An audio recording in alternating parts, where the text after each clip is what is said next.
Numbers homework, you'll see here a bunch of different boxes.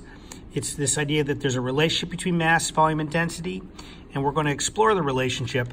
We're going to imagine the size of the square is representing volume, so the bigger the square, the bigger the volume, and the number of dots represent the number of, or how much mass there is in an object. So I found it was useful to count up the number of dots, so I did that in this case, and I encourage you to do it elsewhere. You're going to find that these questions are, I think, pretty easy once you do that. They get a little tricky up here. If two objects have the same volume, do they always have the same mass? You could just pick an example where that's not true, if you think it's not true. You could talk about, I think these are easy because you're looking at dots per box, essentially. How many dots are there per unit area? Which objects have the same density? And then this is something we've talked about, but you might need a little review.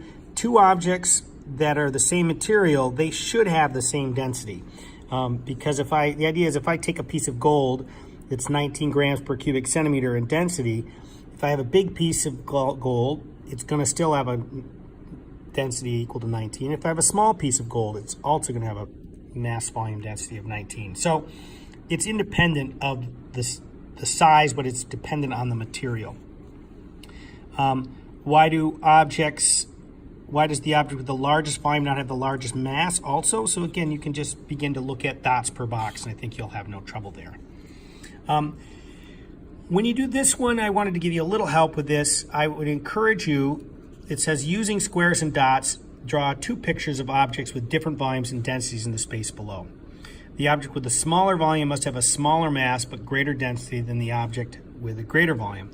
And for this, I'm encouraging you to actually draw something that's 2 cubic centimeters in size, sort of a small square like this, and then go ahead and put mass, volume, and density here. And your job is to basically make something that is similar to this, but bigger in volume and in mass, okay?